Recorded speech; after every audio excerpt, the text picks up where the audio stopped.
tantas limitantes que lo único que generaban era que se extendiera el tiempo para poder acceder a este derecho, al derecho de poder abortar. Por ejemplo, además de las que les nombré anteriormente, existían, por ejemplo, que si eran personas menores de edad, tenían que llevar una carta de autorización por parte del tutor, la tutora o el tutore que tuviese la persona con capacidad para gestar, ¿cierto? Todos estos inconvenientes dieron pie a que en esta nueva resolución, en la 051, se fuese como más explícito en cuanto a que todas estas barreras se eliminaran por completo, ¿cierto? Además, también hablan de cuáles son los estándares que deben cumplir todas estas instituciones que están prestando los servicios en salud. Dentro de esos estándares está la oportunidad, la disponibilidad y la accesibilidad. Y estas tres se centran, por ejemplo, en que dentro de esta misma resolución dice que una persona que quiera acceder al aborto se considera una urgencia y que solamente se puede prolongar, es decir, se puede extender el tiempo en el cual se puede hacer el procedimiento 5 días no más. Y en estos 5 días solamente es si la persona con capacidad para gestar tiene, por ejemplo, algún problema en su salud que ponga en riesgo o que ponga en riesgo la vida de la persona, ¿cierto? Por ejemplo, si tiene una hemorragia, si está cursando, por ejemplo, que la sangre esté muy delgada o de pronto la sangre esté muy gruesa, que de pronto tenga una infección de la vulva o de la vagina, que por ejemplo se encuentre en un estado, por ejemplo, de que sus defensas no se encuentren bien, sino que más bien estén bajas. Entonces, primero es permitir a la persona que tenga la seguridad de que este proceso pueda ser seguro, ¿cierto? Y dentro de estos estándares también hablamos de la seguridad y no solamente vamos enfocado en eso que les acabé de mencionar, sino también en que la persona que va a acceder a estos servicios tenga también como esa posibilidad de que ninguna otra persona se entere de que va a acceder al aborto, ¿cierto? Con esto, por ejemplo, si la persona con capacidad para gestar desea que otra persona se entere del procedimiento que se va a hacer, está en todo su derecho de poder decirle al médico, a la médica o a la médica que lo quiere hacer. De lo contrario, solamente las personas que van a realizar el procedimiento son las únicas que se van a enterar de quién es el paciente y por qué vino, ¿cierto? Ahí hablamos también de la integralidad, de la pertinencia, de la aceptabilidad centrada en la persona. ¿Y qué es esto? Es enfocar al paciente, o sea, desde yo como médica, cómo enfoco a mi paciente según la edad que tiene, el nivel de educación que tiene, el nivel socioeconómico, porque también hay que mirar si, por ejemplo, la persona vive en un lugar donde no tiene las oportunidades de poder coger un bus y venirse por diferentes motivos, o que no pueda coger un taxi si llega a suceder algún inconveniente. Entonces es importante saber todos estos factores sociales que pueden influir en ese proceso de poder garantizar la seguridad y la salud en mi paciente.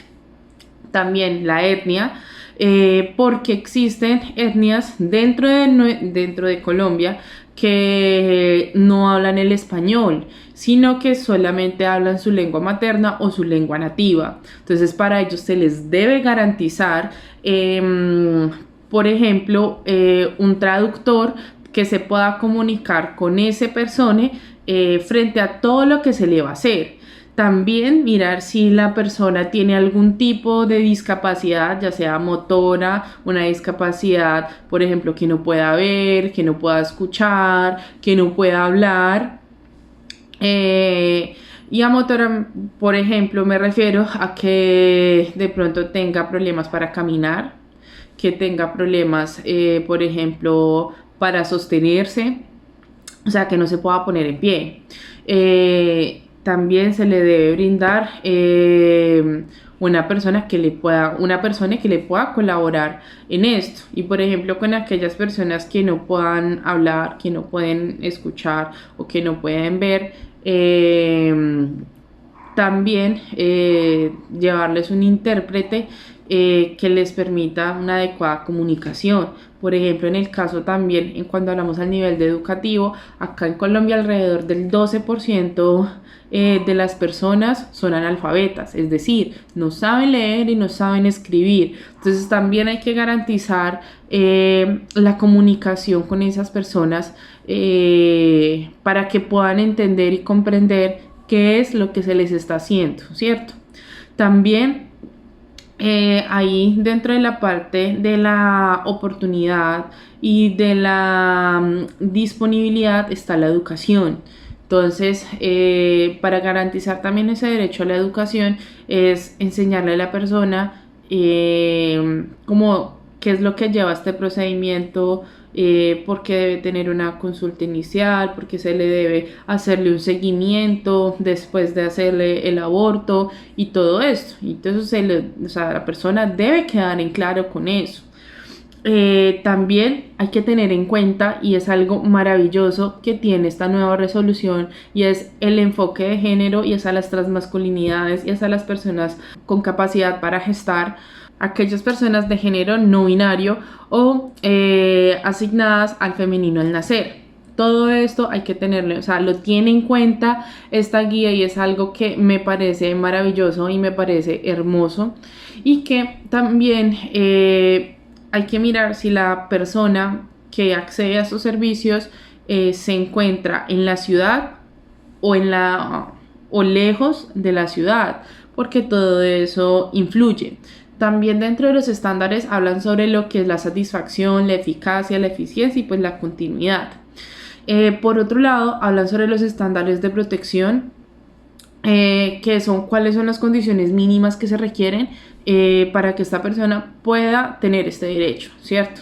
Y en las condiciones mínimas tenemos el talento humano, es decir, médicos, enfermeres, psicólogos, psicólogas, trabajadores sociales, entre otros, que puedan generar como un manejo más integral y puedan hacer todo este acompañamiento en este proceso, que le pueda permitir que tengan una información oportuna, suficiente y adecuada para poder generar una mayor calidad en la atención.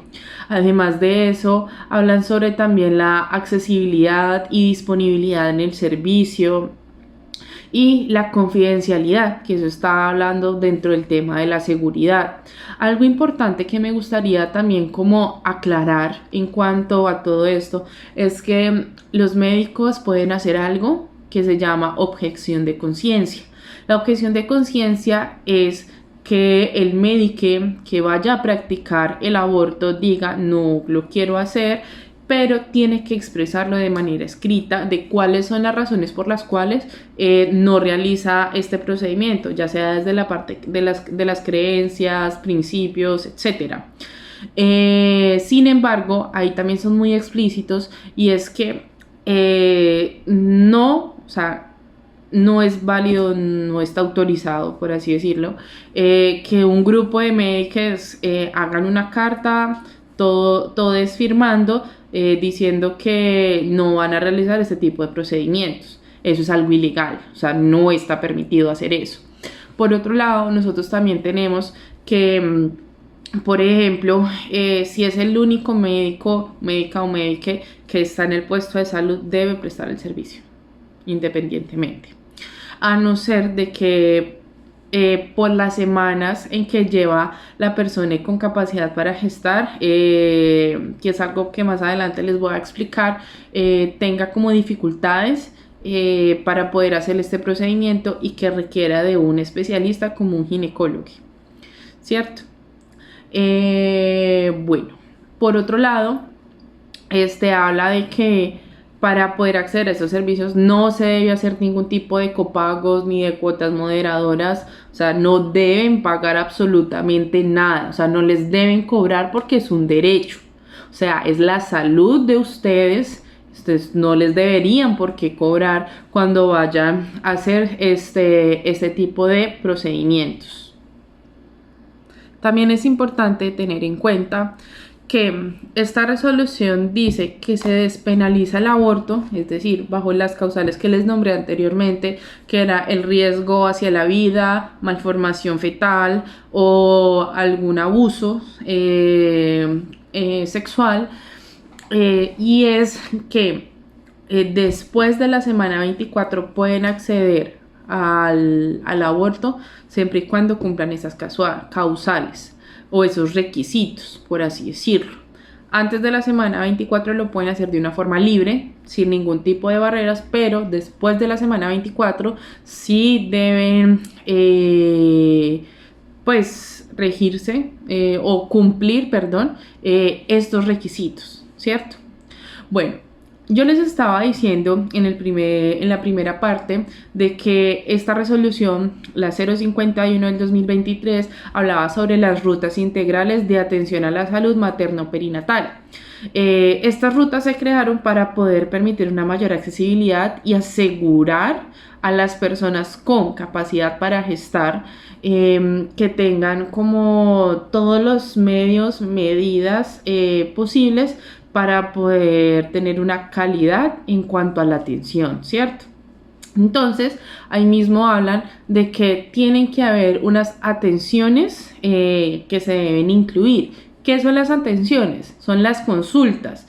Es decir, cuando ustedes van al servicio de urgencias, hacerse este procedimiento, ¿cierto? Ustedes van al servicio de urgencias, dicen que se quieren hacer el aborto, si están antes de la semana 24,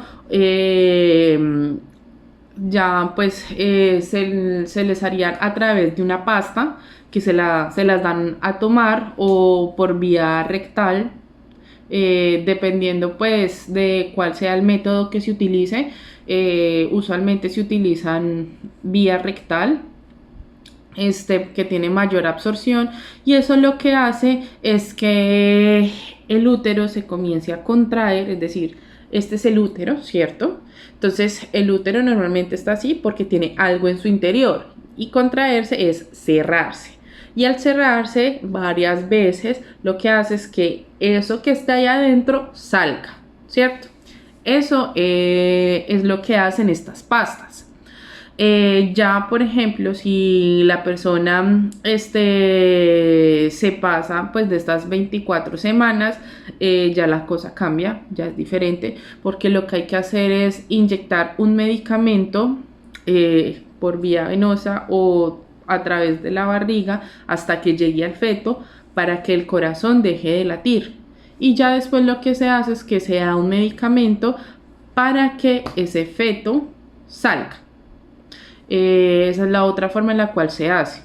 Cuando se da la pasta y la pasta no sirve, y de pronto no se bota lo que hay adentro del útero, lo que se hace es a través de la aspiración, y es una jeringa grande. Hagan de cuenta que este es el cuello del útero, ¿cierto? Hagan de cuenta que el útero es como un globito, y la parte de abajo del globito, que es como un tubito, ese es el cuello, y por ahí hay un orificio. Entonces, por ese orificio, por ejemplo, este es el aspirador, y cogen y lo meten a través de ahí y comienzan a sacar todo lo que pues hay adentro del útero, ¿cierto? Esa es una forma, esa la debe hacer un especialista porque puede haber riesgo de sangrado Cuando, por ejemplo, el cuellito no está así, por ejemplo, grandecito, sino que está bien cerradito, hay que poner unos aplicadores que son como otros tubitos de diferente tamaño. Por ejemplo, está uno que es delgadito, entonces lo meten y lo sacan, se abre un poquitico más, después ponen uno más grande y así sucesivamente hasta que se pueda abrir bien el huequito del cuellito y puedan sacar todos los tejidos. Esos son los procedimientos que se hacen pues para poder abortar, ¿cierto? Dentro de la atención, pues aparte del aborto, cuando desean, por ejemplo, concebir, bueno, pues sí, tener un bebé, se les hace algo que se llama también una consulta inicial y esta consulta sirve pues primero no es un requerimiento si quieren hacer la interrupción voluntaria del embarazo, sin embargo es normal que dentro de esta primera consulta se pregunte si quieren hacer, pues al aborto, ¿cierto? Y eso es algo rutinario, no se vayan a asustar si de pronto les llegan a preguntar eso, es algo que se debe hacer de rutina en esta primera consulta. Ya después de eso se comienzan a mirar, por ejemplo, si ustedes son o negativo. Por el hecho de ser negativo, la persona con capacidad para gestar, si es O negativo, debe aplicarse un medicamento para que durante su gestación no sufra algún problema el bebé, principalmente. Y eso es algo que hay que tenerlo en cuenta. También se deben mandar ciertos exámenes, como por ejemplo lo que es la prueba de VIH, la prueba de sífilis, que hace parte de las enfermedades de transmisión sexual, que es algo de rutina, más no que genere una discriminación. A eso se le llama sexualidad segura también. Sin embargo, estos exámenes no se exigen para la práctica del aborto, no es necesario, no es algo de rutina y si no se tienen estos exámenes, no significa que tenga que ser como una barrera para que ustedes no puedan acceder al servicio. O sea, esto no es un requisito. O sea, si a ustedes les llegan a decir que no se les puede hacer el aborto, que porque tienen que tener la prueba de VIH y de sífilis, lo siento, pero eso está completamente erróneo.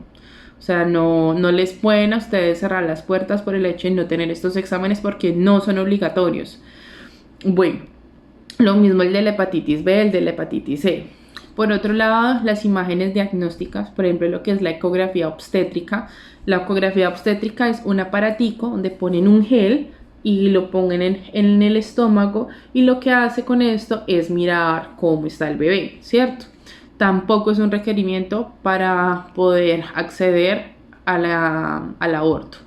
¿Listo? Es más que todo que este examen es para mirar después en el seguimiento si realmente se hizo el aborto completo o si hubo algún inconveniente, que de pronto quedaron restos dentro del útero que pueden generar una infección. Es más que todo como para eso el seguimiento con la ecografía. Y ya en el caso de que ustedes quieran continuar con una gestación y no quieran el aborto, hay unos exámenes que se deben solicitar en cada trimestre, es decir, cada 3 meses. Listo. Por otro lado, estos exámenes también me pueden ayudar, por ejemplo, en el caso de que el bebé no se esté formando dentro del útero, sino, por ejemplo, por fuera del útero, en lo que son en las trompas, que hagan de cuenta que este es el ovario, ¿cierto? Que es en donde sale el óvulo, que es una bolita que se une con el espermatozoide para formar el bebé. Y esta es la trompa, que es un tubo. Y digamos que mi mano es el útero, ¿cierto? Entonces viene una acá y viene otra al otro lado. Entonces, que de pronto el bebé no se esté formando aquí en el tubito o por fuera del útero, en la parte del abdomen, o sea, en el estómago, ¿cierto? También para eso me sirve la ecografía. Algo importante que también hablan las guías de esta atención de ruta que está determinada por la resolución es sobre cómo podemos acceder a los métodos de anticoncepción. Por ejemplo, aquellas personas que tienen capacidad para gestar, qué métodos les pueden servir para obviamente no quedar en embarazo, ¿cierto? Y eso va enfocado en cada una de las personas, ¿cierto? Ya sea desde la parte hormonal, es decir, tomando pastas, o por ejemplo lo que es la Pomeroy, que es una cirugía en donde se acuerdan que yo les había dicho pues del óvulo y la trompa, en donde se coge y se corta aquí y se quita, entonces no tiene la posibilidad de tener hijos, eso se llama un método definitivo. O por ejemplo existen ciertos elementos como la T de cobre o la T de un medicamento, que es el de levonorgestrel. La T es literalmente es una T, o sea, es esto y así que va dentro del útero. Y esto no permite pues que la persona con capacidad para gestar quede en embarazo. También están, por ejemplo, lo que es el condón en general, que también me puede ayudar en esto para no quedar en embarazo, y es importante que el condón no se utilice doble, es decir, por ejemplo, está el condón que es como una bolita que se mete dentro de la vagina, y que utilicen el otro condón que viene en el pene. Entonces eso no es doble protección, de hecho es un método muy riesgoso que pues realmente no nos va a servir. Entonces hay que enfocar siempre qué método de anticoncepción desea, quiere y es más pertinente en la persona con capacidad para gestar. Eso también lo hablan las guías. En cuanto a la parte, retomando lo del aborto, también ahí hablan sobre la elección del procedimiento que se escoge, que puede escoger la persona, y aclarar, o sea, nosotros como médicos tenemos el deber de aclararle al paciente cuáles son aquellas dudas, temores, inquietudes que tienen alrededor del procedimiento. Absolutamente todo lo que quieran preguntar, pregúntenlo. O sea, están en su derecho, porque hace parte de su derecho a la salud, a la educación y al estar informados. Ustedes como pacientes pueden preguntar sin tener ningún tipo de limitante o algún tipo de violencia con respecto a eso. También se les tiene que hablar sobre cuáles son los riesgos, cuáles son las características, cuáles son las ventajas de uno o las desventajas que se puedan tener de los diferentes métodos, que era el que les hablaba, el de la jeringuita que se metía por dentro del cuellito y se aspiraba la pasta, o uno que hace a través como raspando por dentro del útero. También es otra de las opciones, que ese se le llama pues legrado. En el caso cuando se vaya a hacer a través de una pasta, que se las ponen por el recto o por la vagina, no necesariamente se debe hacer en el hospital, y eso es algo que me gustaría como también aclarar, sino que le dan el medicamento y le dicen a la persona con capacidad para gestar que puede ir a su casa, que va a sentir un cólico, va de pronto expulsar unos coágulos y que es algo normal, ¿cierto? Que se considera que es un aborto completo cuando hay un cólico y hay un sangrado. Después de eso ya se considera que es pues fue un aborto exitoso, ¿cierto? Y que este cólico, porque si es un dolor tipo cólico, pues cuando uno, por ejemplo, le cae algo pesado, algo mal, es más o menos así, el dolor que se siente comienza a incrementar.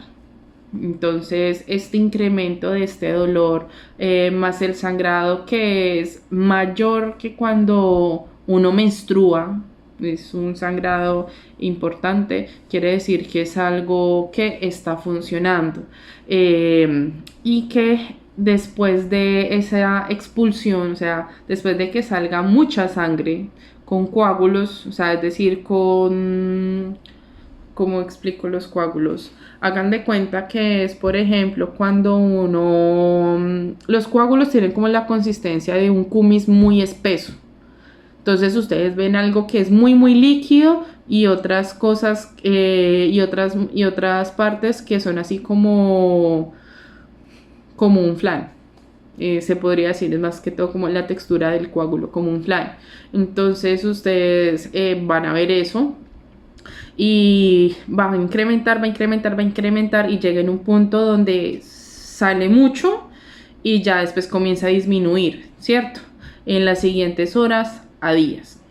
Va a ir disminuyendo, entonces eso se considera que es un aborto completo. Sin embargo, si ese sangrado continúa y continúa y continúan, ustedes deben ir a un servicio de urgencias porque se pueden pues desangrar. Entonces es importante tener en cuenta eso.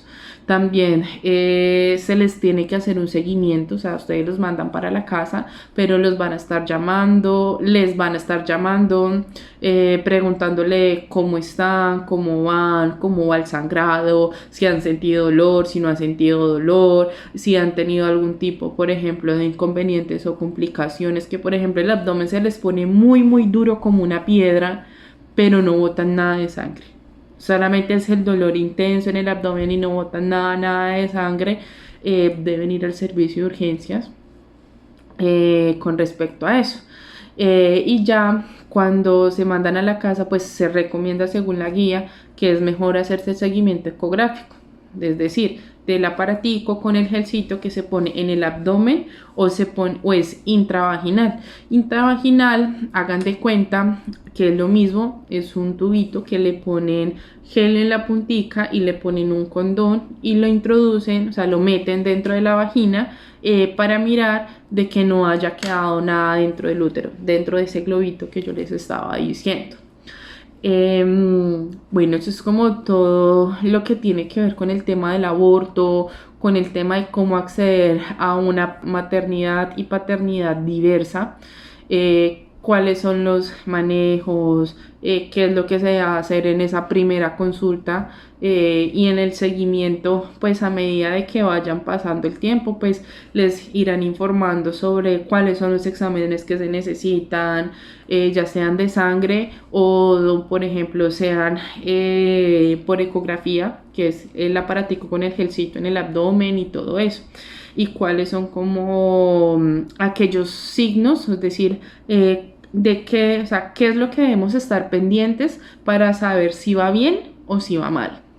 Entonces todo esto con respecto a esta parte de reproductividad y aborto. Muchas gracias. Espero pues que tengan un feliz día, noche, tarde, la hora que me estén viendo. Muchas gracias.